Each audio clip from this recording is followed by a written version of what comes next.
thumbs up. Thank you. Thank you. Thank you. Thank you. Good evening. How you guys doing? I guess that means good. That's what the sound means, right? Woo!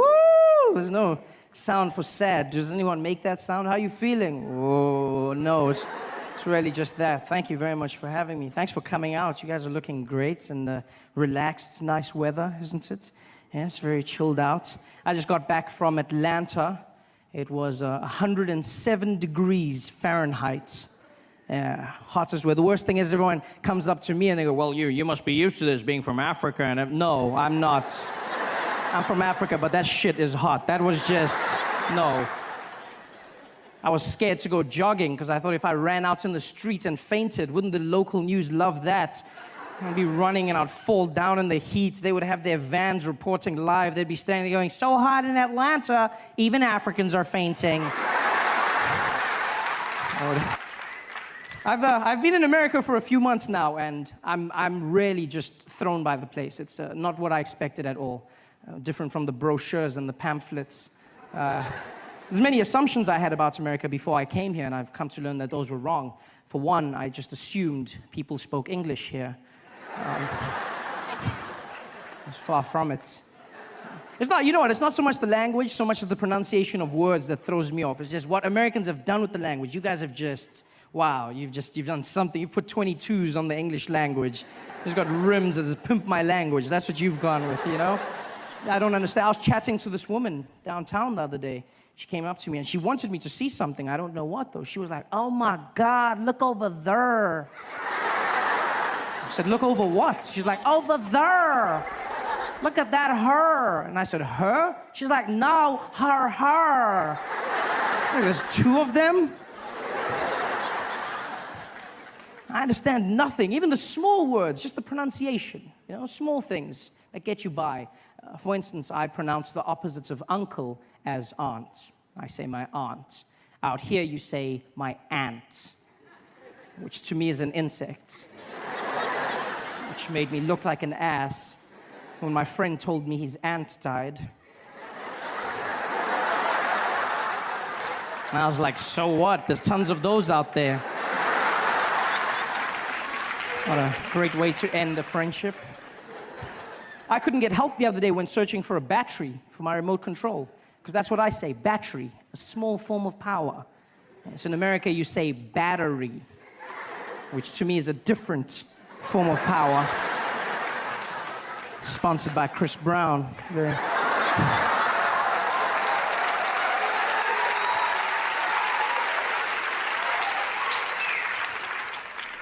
And you know what, I understand. We live on different sides of the globe, so it's fine. The language will evolve. This is something I've come to understand. But I hope I change one thing in your hearts forever. Just one thing.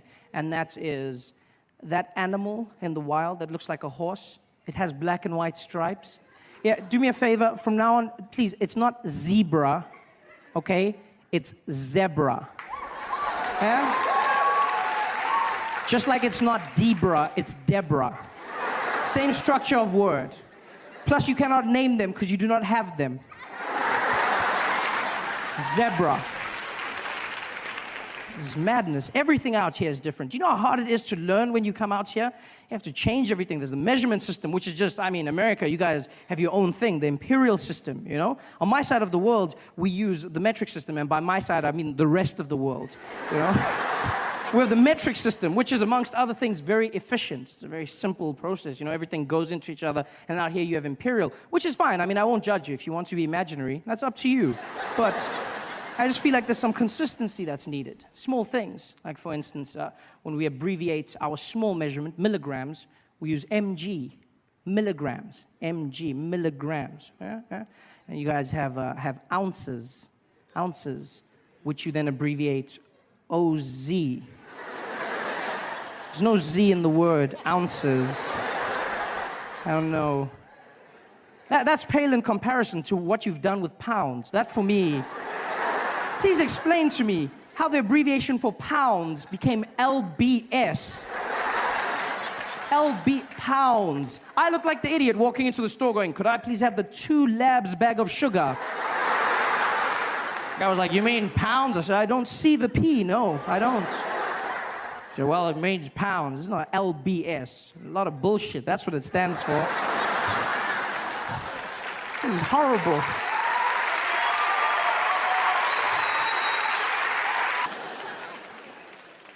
I love it. I have no problem with these things. I will learn them. I'm willing to take this in my stride, because that's not why I came to America, not to analyze the English language. No, I came to America because I always wanted one thing, and that is I always wanted to be black. You laugh, but it's true. That's all I ever wanted. I grew up in South Africa during a time known as apartheid. And for those who don't know, apartheid was a law in South Africa that made it illegal for black and white people to interact with each other, you know? If you did that, then you would get into trouble. So for instance, there's a black young lady here sitting with the white guy. If you did this in South Africa, then they'd arrest you guys. You couldn't, during apartheid, you couldn't, well, they'd arrest the black girl. They just ask you not to do it again. And so this was awkward for me because I grew up in a mixed family, you know? Well, with me being the mixed one in the family. My mother's a black woman, South African, and my father's Swiss, from Switzerland. So he was a white man, and basically, well, he still is a white man. It's not like he changed. Sorry, I said was, like through hard work and determination, he became black, which is not, that guy's looking at me like, is that possible? It's not, no, sir. You're fine, you're 100% fine. Your position of privilege is just the way it was. Although it would be something, though, if you could work so hard you became black. That would just be, wouldn't it? That would change the workplace forever. To see guys walking into their office talking to the boss. Jim, I think I'm gonna take a few days off. I don't know, I feel it coming on. Yeah, I've been putting in some overtime, and I don't know, man. I just, yeah, look, I mean, the wife's loving it, but I can't take a chance. I just filled out a new loan application, and my credit's looking real good, so I'm gonna take a few days off, yeah. No, you're fine, sir. He's still, my father is alive and still very, very white. From Switzerland, my mother, Xhosa woman from South Africa, yeah. And they got together during this time, which was against the law, but they didn't care, you know? They were mavericks. They were just, you know, they fought the man. My mom was like, woo, I don't care, I want a white man, woo! You know? And my dad was also like, well, you know how the Swiss love chocolate, so he was just... he was in there. And so they got together, and they had me, which was illegal. So I was born a crime, which is something they never thought through, because as a family, we couldn't live normally together, you know?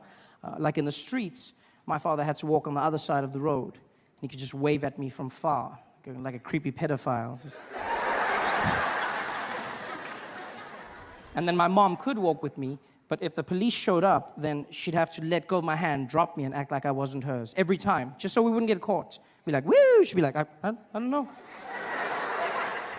It was horrible. I felt like a bag of weed.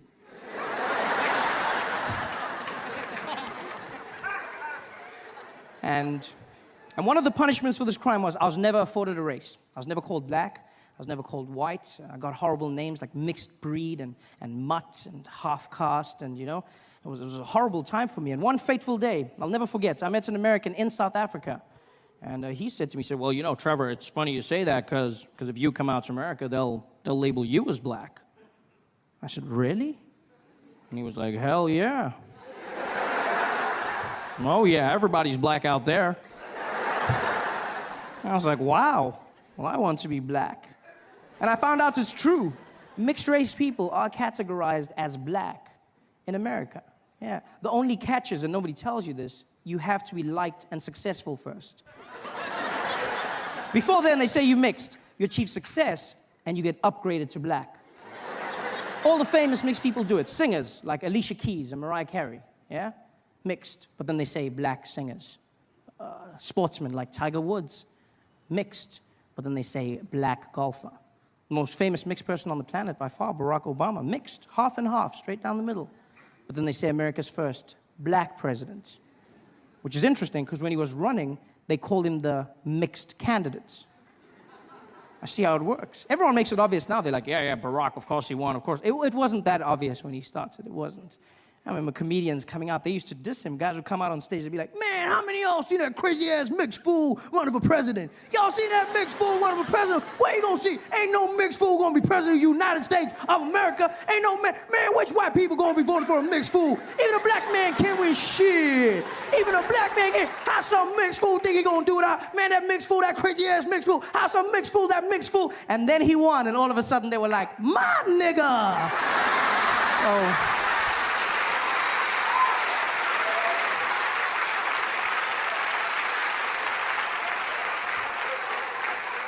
So I see how it works, you know?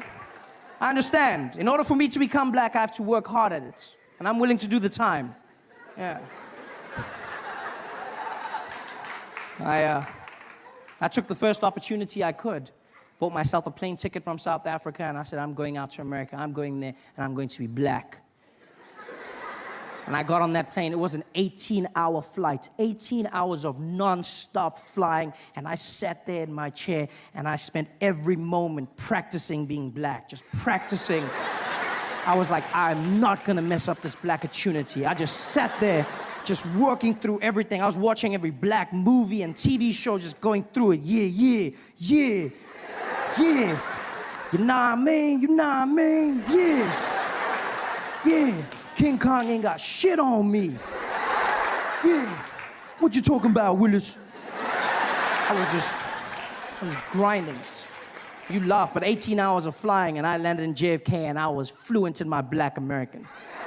For shizzle my nizzle. I was walking around. I was so black, I was even laughing black. I was like, ha, ha, ha. Yeah. My man. Ha, ha. Should have seen me. It was like, oh, this you? That has to be the personification of cool, in my opinion. There's nothing cooler. Black Americans are so cool, they can make you feel good about yourself just by asking if you are you. You don't believe me? Get a black American man to come up to you and just be like, hey, yo, this you? Nah, this you? And you'll be like, I think it is.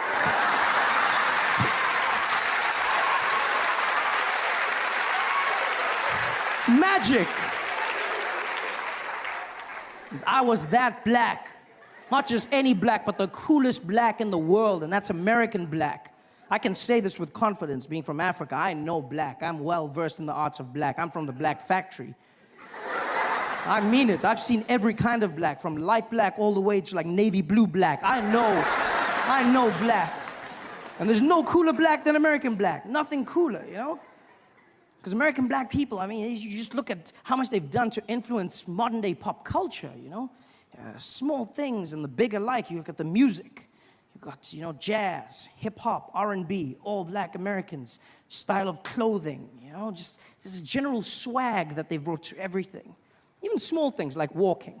I mean, walking is such a mundane activity, isn't it? It's just very, there's nothing cool about this thing. You just move from one place to the next, and pretty much everybody can do it. This is it.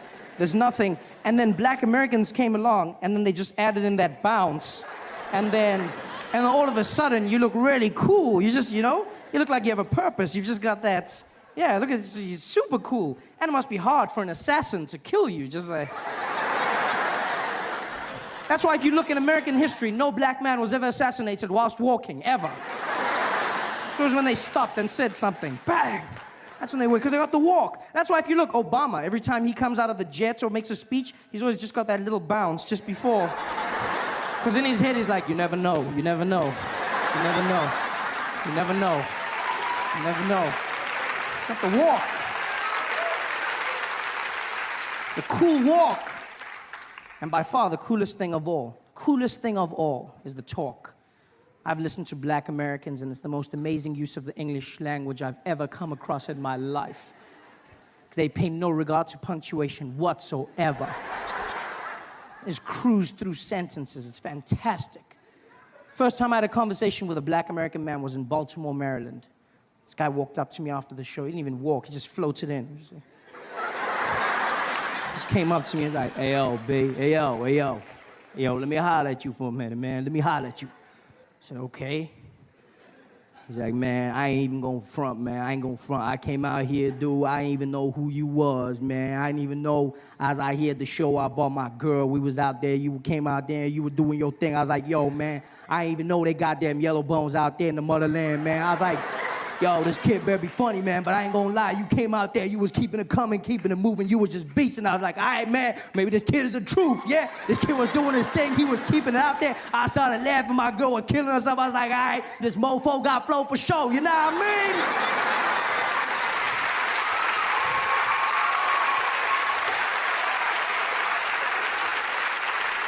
And I was like, no, I don't. But I love it. It's the most amazing use of English I've ever come across in my life. Just that one word alone, just the strength of that. Nah mean. Do you know what I mean? You nah mean? It sums it all up, doesn't it? It's just, neither question nor statement. It's just, like, why have we been wasting our time with syllables for so long? I don't understand. It was a crazy day today, you know what I mean? Yo, that shit was crazy, you know what I mean? It just flows, it's magical. It says it all. I feel like I've wasted years of my life without nah mean. I wish I could go back in time and relive my favorite moments, watch my favorite movies again, seeing them bring to life. This is Sparta! Nah mean! Power. Let's give it something, I want to take that word home with me, home to Africa. I hope and I pray that someday I have a daughter, just so I may name her Namin, No, because it sounds exotic and foreign. It has that thing to it. You'd be like, Trevor, who's that? Oh, this? Oh, it's my baby girl, Namin. It just has it, It's wonderful. Let's go back. I bet even greats like Shakespeare would have loved to use that word. They say he invented more words than anyone, but Namin, oh, I bet he's in his grave going, I wish I had. You can see it on one of those great plays on the stages of Manchester and London. Theatre actors just walking out there with their big collars. Ah, yes, Prometheus, and hither doth he come. I am the son of a humble thespian. Namin. That's the magic. That's what I was, man. I was that black. You should have seen me. Just walking around the airport, shouting random things. Brooklyn! I didn't even know where that was. I was super black. Till some guy came up to me and he was like, Oye, papi! Ya llegamos, Pecado conocemos! I said, what? He's like, yo, man, we made it, man, we made it. And now that we're here, our kind, we got to stick together, man.